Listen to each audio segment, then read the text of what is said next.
కార్పొరేటర్స్తో ఉన్నామండి. వాళ్ళని అడిగి ఇక్కడ శోభాయాత్ర ఎలా జరుగుతుంది ఏంటి అనేది ఒకసారి తెలుసుకుందామండి. ఇక్కడ సుబ్బారెడ్డి గారు ఉన్నారు, ముందుగా ఆయనతో మాట్లాడదాం. చెప్పండి, కడపలో శ్రీరాముడి శోభాయాత్ర చాలా వైభవంగా జరుగుతుంది, ఎలా అనిపిస్తుంది? చాలా సంతోషంగా ఉందండి. హిందువులందరూ కూడా చాలా సంతోషంగా శ్రీరాముడి శోభాయాత్ర ఇది 3వ సంవత్సరం జరుపుకోవడం. ఈ మూడు సంవత్సరాలు కూడా అంటే ప్రతి సంవత్సరం కూడా ఎప్పటికప్పుడు చాలా ప్రజలందరూ కూడా హిందువులందరూ కూడా చాలా ఐక్యతతో ముందుకు వచ్చి ఈ కార్యక్రమాన్ని నడిపించే పరిస్థితి మనమైతే చూస్తూ ఉన్నాం. చాలా సంతోషంగా ఉంది. ఈ కార్యక్రమంలో మేము కూడా భాగం అవ్వడం చాలా సంతోషంగా ఉంది. దాదాపుగా మా అంచనా ప్రకారం ఒక 20,000 పైనే.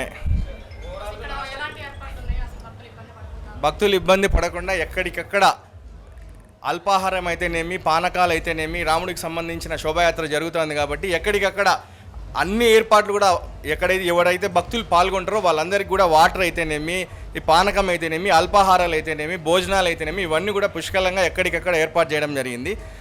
అయోధ్య ఐక్యవేదిక వాళ్ళ ఆధ్వర్యంలో ఇవన్నీ కూడా చాలా పకడ్బందీగా ఏర్పాటు చేయడం జరిగింది. ఇక్కడికి వచ్చిన భక్తులందరికీ కూడా చాలా ఇప్పుడు మనం చూసినట్టయితే మీరు చాలా రకాల కోలాటం అయితేనేమి, ఇవన్నీ డ్రమ్స్ అయితేనేమి, డీజే అయితేనేమి, చెక్క భజన అయితేనేమి, సాంస్కృతిక కార్యక్రమాలు కూడా చాలా బ్రహ్మాండంగా ఏర్పాటు చేయడం జరిగింది. ప్రజలందరూ కూడా చాలా సంతోషంగా విరివిగా పాల్గొంటున్నారు.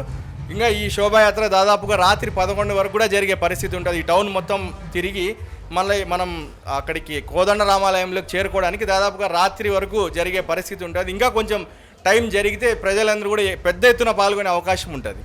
మనం వచ్చే దారిలో చూసుకున్నట్లయితే సార్, హిందువులు ముస్లింలు కులమత భేదాలు లేకుండా అందరూ శ్రీరాముడి శోభాయాత్రను వీక్షిస్తున్నారు. దాని గురించి ఏమంటారు? వాస్తవానికి కడపకు ఒక ప్రత్యేకత ఏంటంటే కులం మతం ఇవన్నీ ఏముండవు. ఏం జరిగినా కూడా మేమందరం కూడా ఒకటి. హిందూ ముస్లిం క్రిస్టియన్ అందరూ కూడా కలిసి చాలా బ్రహ్మాండంగా ఏ కార్యక్రమం జరిగినా మా హిందువులు అయితేనేమి, లేకుంటే ముస్లింలకు సంబంధించిన ఉర్స్ అయితేనేమి, లేకపోతే క్రిస్టియన్స్కి సంబంధించింది అయితేనేమి, ఏవి జరిగినా కూడా చాలా బ్రహ్మాండంగా అందరూ కూడా కలిసిమెలిసి చేసుకున్న ప్రత్యేకత మా కడపకు మాత్రమే సొంతం. ఈ కడప నియోజకవర్గానికి మాధవిరెడ్డి గారు ఎమ్మెల్యే అయిన తర్వాత పెద్ద దర్గా ఉర్సుకు సంబంధించి అయితేనేమి, ఈరోజు శ్రీరాముడి శోభాయాత్రకు సంబంధించి అయితేనేమి, ఇవన్నీ కూడా ప్రభుత్వ కార్యక్రమాలుగా తీసుకొని కలెక్టర్ గారి ఆధ్వర్యంలో ఒక కమిటీ వేసి అన్ని శాఖల్ని కూడా సమన్వయం చేసుకుంటూ ఫైర్ సిబ్బంది అయితేనేమి, రెవెన్యూ వాళ్ళు అయితేనేమి, పోలీస్ అయితేనేమి ఇవన్నిటిని కూడా సమన్వయం చేసుకుంటూ ఈరోజు కలెక్టర్ గారితో మాట్లాడి ఈ కడప పరిసర ప్రాంతాల మొత్తం స్కూల్స్ కూడా హాలిడే ప్రకటించి ఈ శ్రీరాముడి శోభాయాత్రలో పాల్గొనే విధంగా చేయడం నిజంగా చాలా సంతోషకరం. నిజంగా చాలా మనమందరం కూడా చాలా సంతోషించాల్సిన విషయం హిందువులందరూ కూడా.